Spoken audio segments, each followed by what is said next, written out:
Dana Osgood back with a look at our forecast. Seems like now kind of kicks off the real drop in our overnight temperatures that we'll see. Oh yes, it's starting to get very, very cold out there for overnight temperatures especially, but really during the day as well, it's going to be pretty cold. Not going to warm up much. Nah, not really. The good news is that we don't have much precipitation to worry about really until next week. So we just kind of have that cold to contend with. The good news today is that we still got plenty of sunshine out there. Now it was a bit cloudier today than it was yesterday, but still overall a pretty nice day, provided you were able to bundle up, because it was pretty cold out there today and it's going to continue to be cold overnight as well. So here are some of our low temperatures overnight tonight, getting into the negatives in northern Maine, a bunch of zeros out there as well. Even closer to the coast, still some of us are going to be in the single digits overnight tonight. So be sure to bundle up if you're going to be going out tonight, because it's going to be very, very cold. That's why the National Weather Service has issued a wind chill advisory for northern Maine, and this is in effect until tomorrow at 9 a.m. because temperatures in the early morning and through the overnight are going to be very cold, and that's for those feels like temperatures,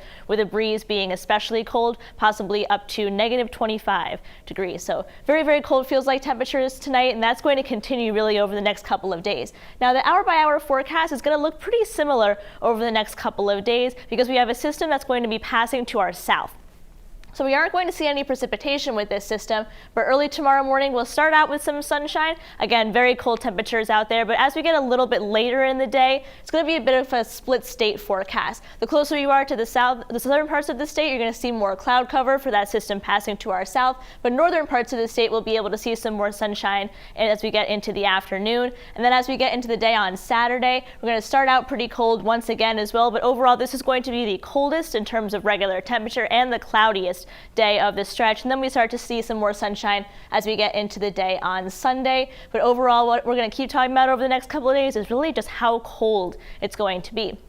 It's also going to be a bit breezy. I think Friday will be okay, but Saturday and Sunday are going to be a little bit on the breezy side. These are some future wind gusts, about 15 to 20 miles per hour, so it does make a difference when it's really cold out there, so it's going to make it feel even colder. That's why we have our wind chill temperatures that we're going to be talking about. So Friday morning, very, very cold wind chills in the negatives in most places, otherwise in the single digits. Even throughout the day on Friday, this is Friday at 7 p.m., still once again in the negatives and single digits for those feels like temperatures. Coldest day by far is going to be Saturday. This is Saturday at 8 a.m. and our feels like temperatures are in the negatives all the way down to the coast. So overall, a very, very cold stretch of weather coming up.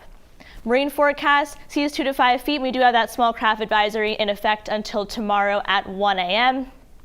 And so for our 7-day forecast, I'm going to keep saying it because it'll keep being true. Very, very cold over the next couple of days. Be sure you make sure you bundle up, especially late at nights and early in the morning. That's when it's going to feel the coldest. Wind chills in the negatives and regular temperatures overnight in the single digits to low teens. Good news is, Brian, is that we are going to be a little bit warmer as we get into early next week, but will have some precip to contend with. Yeah, the first step outside this weekend, we will feel it. Absolutely. Yeah, Dana, thank you.